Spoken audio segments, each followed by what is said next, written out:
Bonjour, bonsoir, bienvenue à tous et à toutes. Aujourd'hui, on va parler des muscles de la cuisse. On va parler de ces muscles sous toutes ces coutures, si je puis dire. Ce sont des muscles importants. Ce sont des muscles qui participent, bien sûr, à nos mouvements de nos activités de la vie quotidienne, dans nos sports, au travail aussi. Donc, ce sont des muscles vraiment très importants et on va en parler aujourd'hui. Souvenez-vous que les conseils que je vous donne aujourd'hui ne remplacent pas ceux d'un professionnel de la santé, encore moins d'un examen ou d'une évaluation clinique, et vous devez adapter les conseils que je vous donnerai aujourd'hui à vos propres capacités physiques, et peut-être que certains conseils, certains exercices pourraient ne pas être appropriés. Vous allez trouver aussi dans plusieurs de mes livres les conseils, les exercices que je vais vous montrer aujourd'hui. Vous allez en trouver d'autres aussi, notamment dans mon livre 99 façons de prévenir les effets du vieillissement, et aussi son petit frère ou sa petite sœur 99 façons de soulager les douleurs au dos et au cou. Vous pouvez les trouver en librairie partout au Canada et au Québec, bien sûr, et de l'autre côté de l'Atlantique, notamment à la Librairie du Québec à Paris. Vous pouvez les commander sur leur site web ou vous rendre si vous avez la chance d'habiter Paris, et aussi si vous êtes par exemple en Afrique du Nord, je crois qu'ils peuvent aussi vous livrer les livres, et vous allez aussi trouver mes livres sur les grandes plateformes que je nommerai pas pour ne pas faire de leur publicité. Ils n'ont peut-être pas besoin de moi pour avoir cette publicité-là. Ralentir les processus de vieillissement, et particulièrement les processus liés aux muscles des cuisses, est-ce possible? Oui, c'est possible. Est-ce souhaitable? Oui, c'est souhaitable.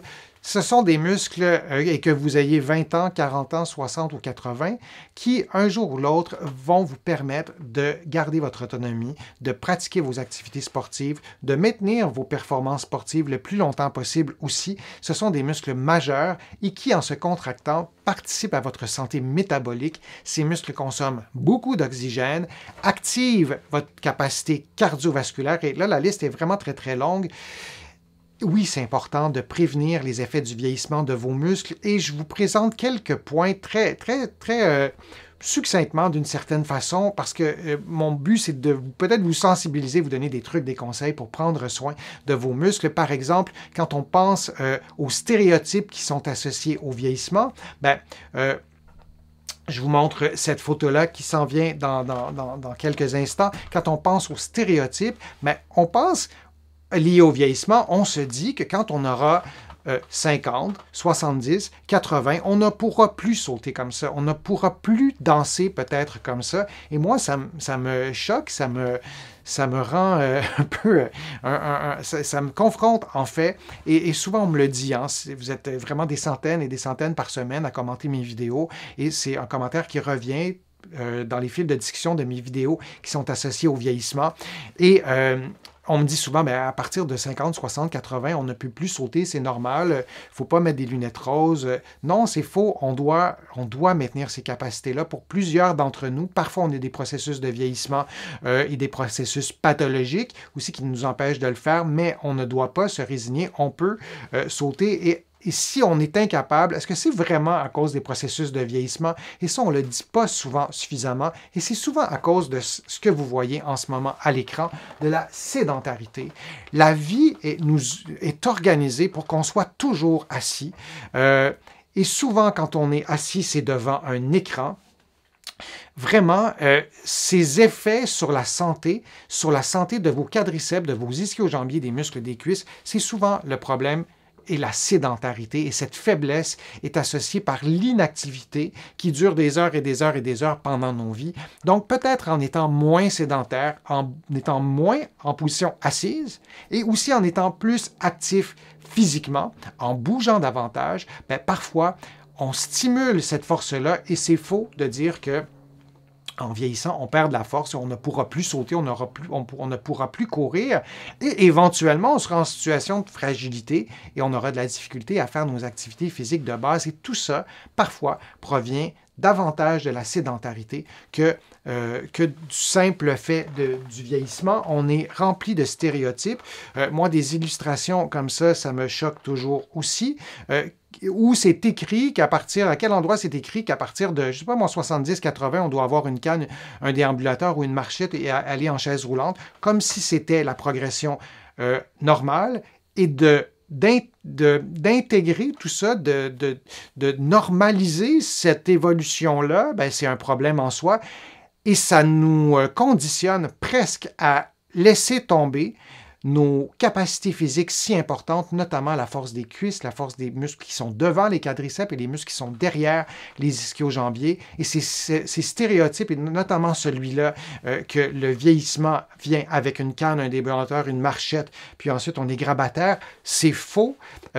On peut prendre plusieurs exemples, là, il y en a vraiment plein, mais je pense à la reine Élisabeth, et vous allez me dire qu'elle était très choyée, et vous avez raison, mais elle est quand même décédée, et quelques jours avant, elle était debout, mais des exemples comme ça, il y en a, je pourrais continuer vous en donner tout plein. On doit combattre ces stéréotypes-là, et particulièrement quand on est jeune, si vous avez 20, 30, 40 ans, vous êtes à ce moment-ci, vous êtes en train de vous laisser probablement imbiber de ces stéréotypes-là, et on se les attribue à soi. Lorsqu'on les a entendus pendant des décennies et des décennies, on ne s'en rend plus compte et on se résigne devant cette faiblesse qui peut s'installer, alors qu'avec des simples exercices, on y arrive. Et ça, je trouve que c'est aussi une illustration, mais qui me convient beaucoup plus, et c'est pas parce qu'on vieillit qu'on sera grabataire. Et si vous regardez dans l'illustration du haut et du bas, on voit que les personnes, par exemple, sont un peu plus petites. Et oui, c'est vrai qu'en vieillissant, on perd un peu on est moins grand. L'idée, c'est pas de nier les processus de vieillissement, mais de se dire que la sédentarité est souvent un élément qui nous déconditionne beaucoup plus et contre laquelle on peut faire quelque chose. On ne peut pas arrêter le vieillissement, évidemment, on a tous compris. Un autre stéréotype aussi, c'est lorsqu'on parle de vieillissement, on parle beaucoup de vieillissement de la peau, du visage, et on parle aussi et particulièrement du vieillissement de la peau des femmes. Et on accorde collectivement vraiment beaucoup d'importance à ça. Et c'est très paradoxal parce que ça met une pression assez forte sur les femmes, aussi sur les hommes, mais particulièrement sur les femmes. Or, la peau, le vieillissement de la peau, on n'y peut rien jusqu'à un certain point. Et il y a eu toute une industrie qui veut vous convaincre que vous pouvez freiner le vieillissement de la peau, de la chirurgie jusqu'aux produits machin XYZ. Et je sais qu'il y a des gens qui vont m'écrire plus tard quand vous allez réécouter la vidéo en rediffusion qui ne seront pas d'accord avec moi, mais la peau vieillit, on n'y peut rien. On peut peut-être améliorer certaines choses, mais on n'a pas beaucoup d'effets. Il n'y a pas beaucoup de choses qu'on peut faire pour freiner ce vieillissement-là, mais pourtant, c'est le cas de le dire, on nous le met dans la face vraiment tout le temps dans les médias. Or, nos muscles, eux, réagissent à ce qu'on fait et à ce qu'on ne fait pas. Et on peut, par des exercices de force, des exercices de souplesse, vous allez trouver beaucoup de programmes sur ma chaîne YouTube qui vous aident à prendre soin de vos muscles. Et le fait d'en prendre soin, oui, ça ralentit les effets du vieillissement. Moi, quand j'ai été formé comme physiothérapeute, il y a 30 ans, on ne savait pas, on ignorait qu'on pouvait augmenter le volume musculaire chez des personnes de 90 ans et plus. On le sait maintenant. La plasticité des muscles, leur capacité à se reconstruire, elle est très puissante, mais elle est très puissante pour autant qu'on utilise nos muscles. Et cette sédentarité fait en sorte qu'on nous incite à ne pas les utiliser. Or, pour ce qui est du visage, la peau n'a pas une plasticité, n'a pas de plasticité, contrairement à la plasticité des muscles. Alors, pourrait-on parler un peu plus dans les médias de cette plasticité des muscles qui, oui, peut nous aider à contrer les effets du vieillissement et peut-être un peu moins se concentrer ou de mettre l'attention sur la peau. Par exemple, si on regarde, on réfléchit à la santé musculaire, alors c'est des illustrations, mais oui, il y a l'activité physique, mais il y a le sommeil aussi qui fait une différence. Il y a la santé cardiovasculaire, il y a différents morceaux du casse-tête, il y a l'alimentation aussi. Je n'en parle pas beaucoup sur ma chaîne YouTube, je suis physiothérapeute, je ne suis pas un expert en nutrition, mais c'est fondamental. Donc, de prendre soin de toutes ces sphères de nos vies, en commençant par bouger nous aide à prévenir les effets du vieillissement sur nos quadriceps et sur nos ischio-jambiers qui sont, si on tient compte de ces deux groupes musculaires, qui sont le groupe musculaire ou les groupes musculaires les plus volumineux de notre corps et les plus actifs. Il y a Marine qui parle de la gymnastique du visage. C'est intéressant parce que dans le visage, on a des muscles. Et je vous ferai une vidéo bientôt là-dessus, mais nos muscles du visage n'ont pas de tendons ou de vrais tendons. Donc, ce sont des muscles qui sont un peu différents. Mais lorsqu'on parle de vieillissement, on parle aussi de la peau, pas uniquement du visage, on parle aussi de la peau. Donc, de faire des exercices pour les muscles du visage, oui, peut-être que ça peut être utile, mais il n'y a pas d'effet sur la peau elle-même. Alors, je reviens à ma diapo. Donc, de prendre soin de toutes les sphères de notre santé peut vraiment nous aider. Et une dernière illustration. Selon vous, cette illustration-là, est-ce elle correspond à un stéréotype ou elle correspond à la réalité? Pour moi, cette illustration-là correspond à la réalité. C'est ce que je vois cliniquement. Lorsque j'évalue en fait des patients qui ont 60, 70, 80, ces personnes ont de plus en plus de la difficulté à se lever. Par contre, et la raison qui l'explique, c'est souvent une faiblesse musculaire. C'est souvent aussi le surpoids ou l'obésité qui complique les choses parce qu'on est plus lourd. Encore une fois, c'est un sujet sensible, l'obésité, le surpoids. Mais il n'y a aucune raison, à moins d'avoir un problème articulaire, de la douleur, avoir une chirurgie. Bon, mais d'emblée, il n'y a aucune raison pour ne pas augmenter la force de nos muscles, de modifier aussi notre façon de bouger, de développer notre capacité à se relever. Et il y a des techniques pour ça, pour réapprendre tout ça. Je vous en propose sur ma chaîne. Et de ne plus se pencher avant de se lever. On devrait être capable, comme lorsqu'on avait 20 ans, si vous n'avez plus 20 ans, de se relever sans faire un mouvement de flexion. Parce que si vous faites un mouvement de flexion avant de vous lever, comme vous le voyez en ce moment, vous stimulez, vous utilisez les muscles du dos. Or, pour prendre soin de vos articulations, c'est beaucoup plus efficace de prendre soin d'utiliser en fait les muscles des cuisses. La sarcopénie. Il y a une vidéo sur ma chaîne consacrée à la sarcopénie. C'est le vieillissement du muscle associé à une perte de volume et notamment associé à une perte de capacité physique et de capacité fonctionnelle. Vous le voyez, ce que ça donne comparativement à un muscle normal. La prévalence de la sarcopénie augmente vraiment de façon importante à partir de 50 ans.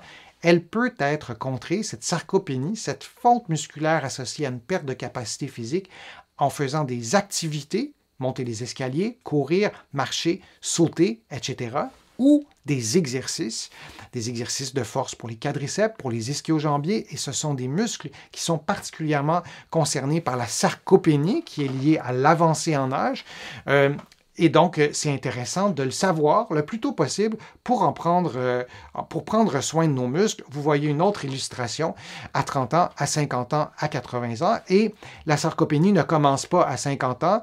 On a démontré récemment qu'il y a plusieurs personnes qui ont un début de sarcopénie, parfois même dans la quarantaine ou dans la cinquantaine. Et d'agir en amont, d'agir le plus vite possible, le plus rapidement possible, donne souvent de très bons résultats. Lorsque nos muscles vieillissent, c'est un fait, la structure même du muscle change. C'est une illustration peut-être un peu complexe, mais je voulais vous la montrer parce qu'il y a différents types de fibres. Les fibres rouges, les bulles rouges qui décrivent les fibres de type 1 et en bleu, les fibres de type 2. La constitution du muscle change en vieillissant. Il ne s'agit pas de nier ça.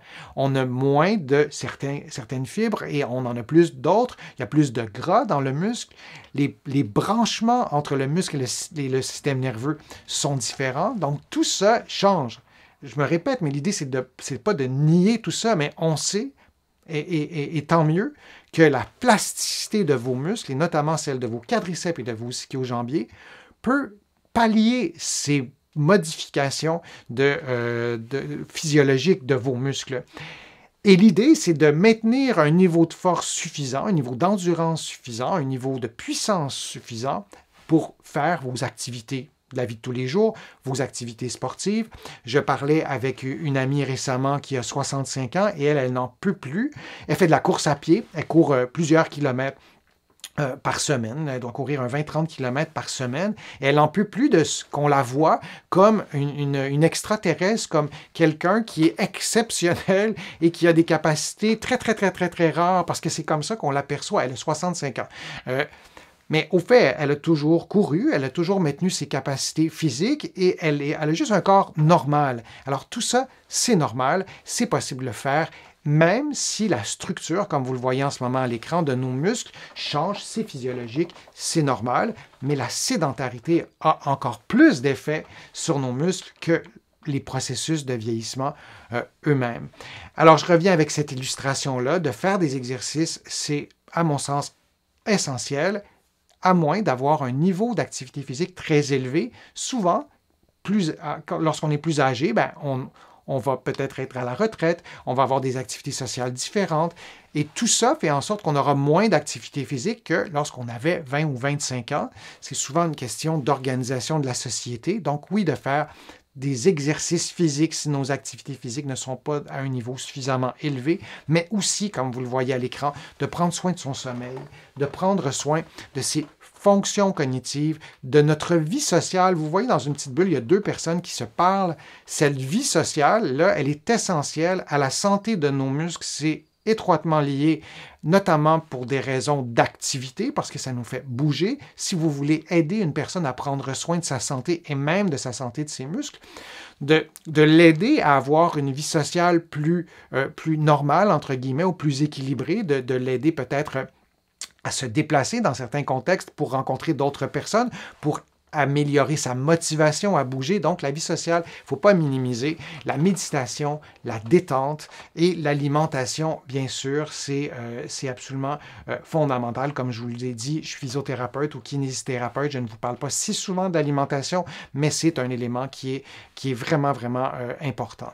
Alors, ralentir les processus de vieillissement des muscles, oui, c'est possible. On doit se distancier un peu de certains stéréotypes qu'on a intériorisés peut-être depuis qu'on est tout petit.